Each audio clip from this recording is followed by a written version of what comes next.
공부하려고 책상에 앉으면 유난히 이어폰 속 음악이 더 귀에 들어오는 당신.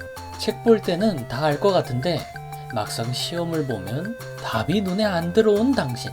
공부를 하다 보면 특정 이슈에 꽂혀서 오늘의 진도를 다 못 나가는 당신. 공부할 거는 많고 의욕은 앞서지만 뜻대로 진도가 안 나가는 당신. 나는 역시 공부머리가 나쁘다며 자책을 하고 있지는 않은가요? 더 이상의 삽질은 이제 그만! 당신에게 맞는 공부법, 그리고 당신에게 가장 필요한 공부법은 따로 있습니다. 지금 당장 삽질을 멈추고 위즈덤센터 홈페이지에서 LSI 검사를 받아보세요. 무조건 열심히 하는 공부가 아니라 나의 목적에 맞는 가장 효율적인 공부법을 알려드립니다. 위즈덤센터의 LSI 공부법 검사.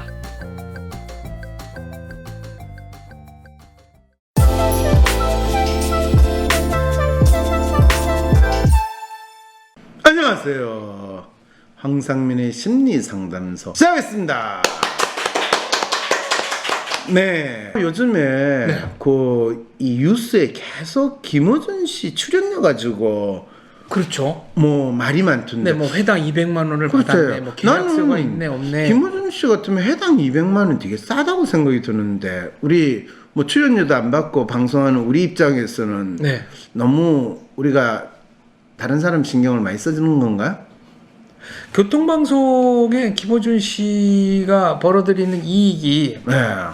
출연료를 훨씬 상회하니까 네. 뭐그 점에서 저는 더 받을 수도 있다고 생각하는데 그럼요. 근데 문제는 교통방송 같은 경우에는 이제 방심위가 제대로 기능을 안 한다는 거죠. 이거를 개인 방송에서 이 정도 돈을 받았다. 이건 아무런 문제가 되지 않는데 SBS나 KBS, KBS는 MBC에서 국영이니까 좀 다르지만 MBC에서요? 네, 민영도 사실은 조금 좀 문제가 있긴 합니다. 왜 문제가 있어요? 왜냐하면 사실 라디오 방송에서 해당 출연료가 100만 원이 넘는 거는 상당히 이례적으로 많이 주는긴 한데 근데 그 프로그램의 인기나 기여도 이런 걸 따지면 그렇죠. 나는 그리고 시간도 거의 2시간 하지 않아요? 그렇죠. 그러면 적어도 한 500만 원은 받고 하지 않겠나 그 생각이 들었거든요. 그런데 이제 교통방송은 정치적 중립을 지켜야 한다라고 돼 있으니까. 그거는 뭐 모든 방송이 다 정치적 중립을 지키지만은 각자 입맛 따라 정치적 성향을 뚜렷이 보이는 게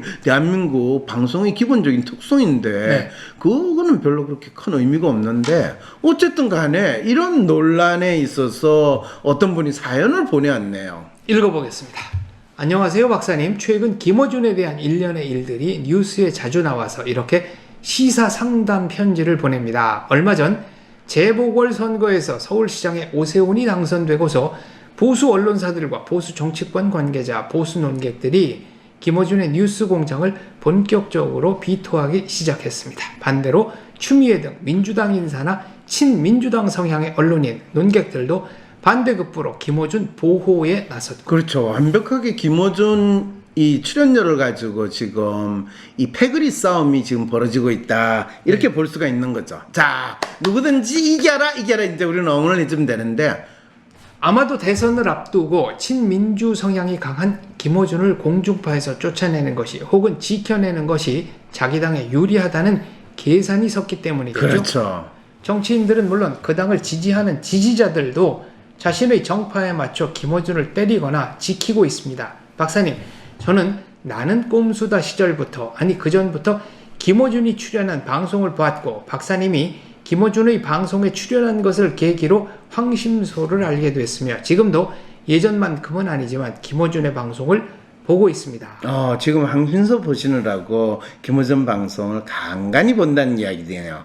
그런데 보면 볼수록 김어준이라는 사람에 대해서 더 정확히는 김어준을 키운 사회 현상에 대해서 의구심이 생기기 시작했습니다. 그것은 바로 김어준 스타일의 의혹 제기입니다.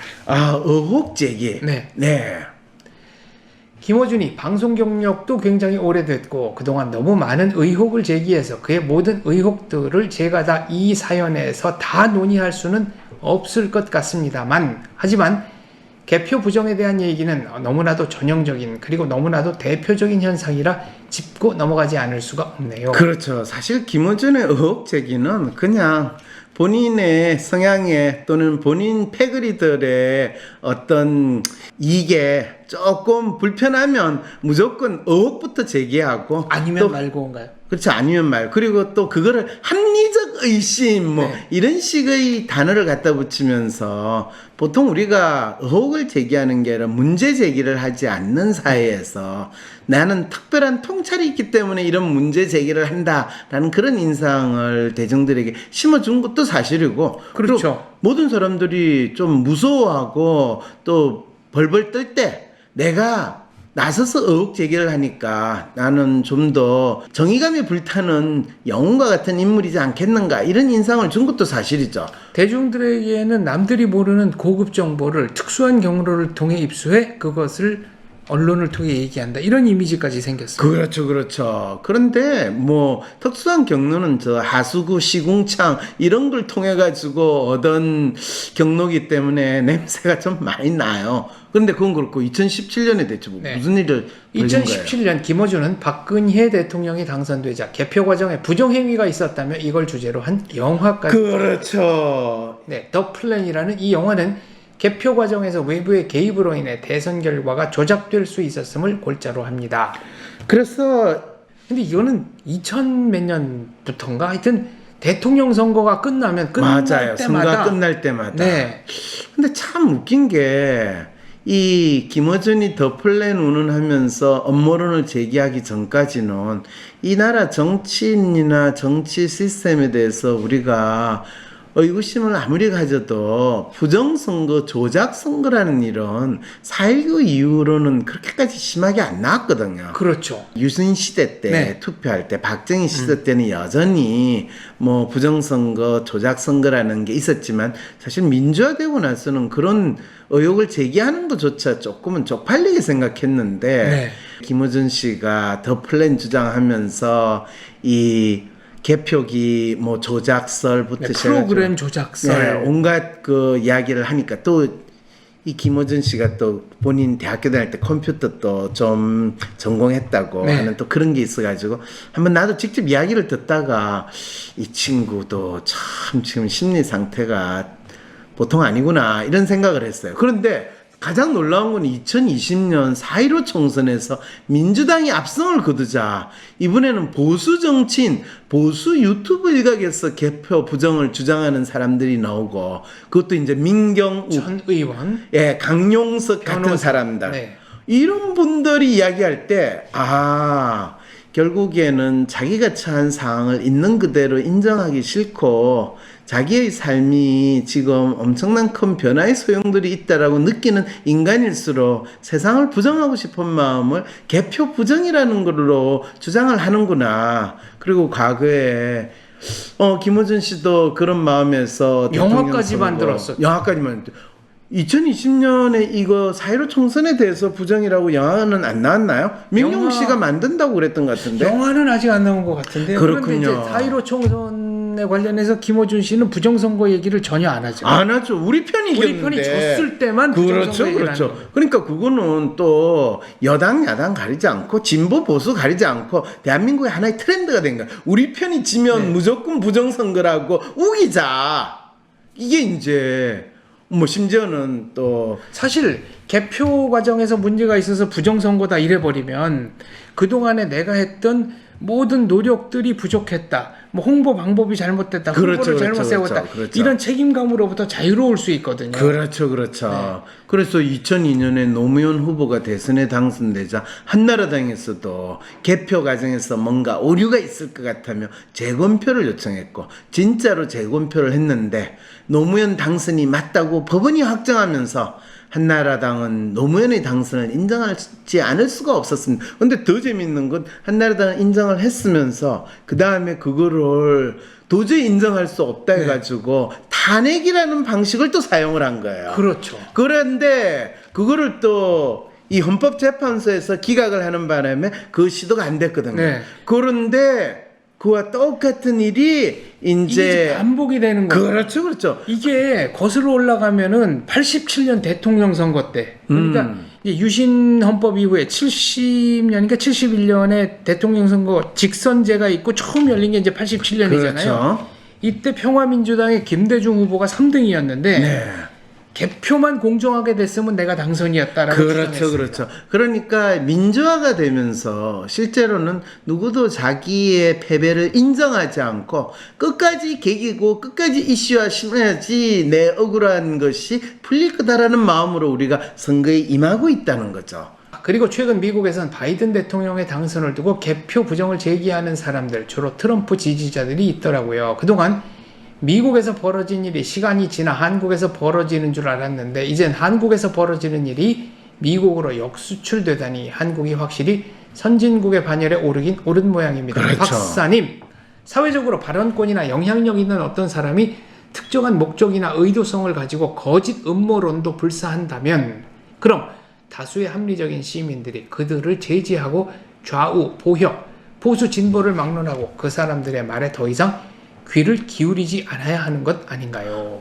이분 이 질문이 사실은 여기서 조건은 뭐냐 하면 사회적으로 사람들이 합리적인 시민이라는 것 그리고 그 합리적인 시민이 다수를 차지하고 있어야 되는데 대한민국은 합리적인 시민은 있겠지만 그 합리적인 시민조차도 패거리 싸움에 또는 패거리에 거의 지금 대한민국은 40대 40 정도로 패거리로 나눠져 있는 이 사회이기 때문에 각자 자기 편만 합리적이고 상대편 그게 40%가 됐든 60%는 다 비이성적이고 비합리적인 존재 소위 말해서 미친놈들이다 라고 생각을 하는 그 상황이 있다는 거예요. 그러니까 같이 살아가야 할 대상이 아니라 박멸의 대상으로 생각하는 그렇죠. 코로나19 바이러스를 그렇죠. 박멸하듯이. 그리고 저들이 미친놈이고 미친 소리를 한다라고 하면 그 사람들의 말에 더 이상 귀를 기울이지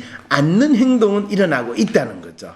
내가 믿고 싶은 거를 믿지 않는 사람들은 그래서 다수의 합리적 시민들이 대한민국 국민들인 거는 분명한데 특정한 목적이나 의도성을 가지고 거짓 음모론을 기꺼이 나의 믿음으로 받아들이려고 하는 심리 상태에 있다라고 이야기를 해줄 수 있는 거죠. 그러니까 지금 그 사람들의 말에 더 이상 귀를 기울이지 않는 행동이 나타나기보다는 내가 합리적이라고 믿고 있고 내가 합리적인 의문을 제시할 수 있는 거에 동조하는 사람이라면 다 내 편이고 그렇지 않은 사람은 다 적이 되는 무시무시한 상황에 우리는 살고 있다라는 걸 알 필요가 있는 거죠. 자, 그런데 사람들은 그러기는커녕 음모론을 주장하는 사람들이 오히려 잘한다고 시원하다고 칭찬하고 요즘에는 그런 정치인들이나 유튜버들에게 슈퍼챗으로 실시간으로 돈을 보내기도 합니다. 가령 모 논객이 허위사실 유포로 벌금형 400만 원을 받았는데 일설에 의하면 후원자들이 총합 1억 단위의 돈을 하루 만에 위로금 명목으로 후원했다고 합니다. 이쯤 되면 이건 정치가 아니라 뭔가 종교의 영역으로 넘어간 느낌이 들어요. 우리도 그러면 장 박사가 이 허위사실 유포로 벌금을 한 100만 원 받으면 우리는 근데 그건 작전을 잘 세워야죠. 왜냐면은 작전을 세워야 되는군요. 왜냐면 선거 때 이제 좌우를 나눠가지고 그 황 교수님이랑 저랑 역할을 분담해서 한쪽은 한쪽을 응원하면서 뭐 저쪽이 조작 선거 뭐를 하고 있다고 주장하고 저는 똑같은 주장을 이제 주인공만 바꿔서 주장하고. 그러면 우리는 한 방송에서 서로 쪼가리 나면 우리가 콩가루 집안이지 우리가 후원을 받을 가능성이 없잖아요. 양쪽에서 다 얻어 터질 위험성이 더 있잖아요. 그러니까 그건 위성 채널 이제 장심소라는 걸 만들어 가지고 장심소에서 계좌만 통일하면 되는 거 아니겠어요? 갑자기 내가 독박설 위험성이 막 느껴지네. 빨리 사인해 읽어요. 그 사람들은 그렇게 주장합니다. 우리 가짜 뉴스를 유포하는 게 아니라 합리적 의심을 그렇죠. 합리적인 의심. 이 이제 김어준 씨가 늘 하던 얘기입니다. 그렇죠. 합리적 의심은 나는 꼼수다 시절부터 김어준이 당신의 주장이 음모론에 지나지 않는다는 세간의 말에 자신을 변호하면서 한 말입니다. 이것이 혹시 불교에서 말하는 인과응보일까요? 그렇죠. 지금 김어준의 이 모든 행위가 합리적 의심의 대상이 됐을 때, 네. 김어준이 하는 방송조차도 편파, 부당한 방송이 되고, 또 김어준을 지지하는 사람들은 김어준의 방송이 합리적일 뿐만 아니라 천재적이다라는 찬사를 받는 이 남들 상황이 못 보는 됐어요. 거를 본다. 그렇죠. 이렇게 생각하는 거죠. 그게 음모론이라고 설사 하더라도 네. 우리는 그것이 이 숨겨진 실체를 밝히는 거다. 또는 결코 볼 수 없는 이면의 진실을 드러내는 거다. 뭐 이렇게 이야기하는 거죠. 네. 우리 편이냐 아니냐가 이 합리적 의심의 대상이나 또는 실체적 진실은 그게 바로 우리 편이냐 아니냐 그거 하나로 가지고 아주 분명히 구분된다는 거는 참 놀라운 이 합리성이 작동하는 것 같아요. 그러니까 우리 편인 경우에는 김어준 씨가 볼 때 어떤 경우도 뭐 음모론의 대상이 아닌 거예요. 아니죠. 그건 진실을 이야기하는 거예요. 그러니까 우리 편이 아닌 분은 어떤 얘기를 하더라도 그거는 발언 내면, 문제가 발언 있어요. 동기 이런 네. 걸 해봐야 된다. 이렇게 그렇죠, 생각한다는 그렇죠. 거죠. 그것이 합리적 의심이라는 이 단어가 가지는 의미가 되는 거죠. 네. 그래서 이분은 박사님 궁금합니다. 왜 사회는 음모론과 가짜 뉴스를 제대로 걸르지 못하는 걸까요? 네, 그거는 네가 어떤 편이 있는가를 정확히 인정해야 되는데 우리는 음모론을 이야기하나 가짜 뉴스를 할 때는 자기의 정체를 싹 숨기고 이런 게 있다더라. 그런데 합리적 의심을 해보면 좀 맞지 않아? 이렇게 되는 거죠. 그러면서 합리적 의심과 가설을 구분하지 못하는 것일까요? 사실은 합리적 의심이라는 거는 또 한편으로는 가설, 우리가 과학자가 연구자가 연구를 할 때 여러 가지 다양한 생각을 하고 상상을 하는 것과 같은 거거든요. 네. 그런데 과학자가 자기가 과학적 연구를 한다 또는 내가 어떤 입장에서 세상을 바라본다는 걸 밝히지 않고 하면 그거는 그때그때 달라야 되면서 그냥 우리 패거리 만세 하는 행동밖에 안 되는 거죠. 그렇죠. 네. 이론이라는 거는 다른 누구가 실험을 해도 그 규정대로만 하면 똑같은 결과가 나왔을 때 이걸 네. 이론이라고 합니다. 아니요, 그걸 과학이라고 과학이라고. 하죠. 네.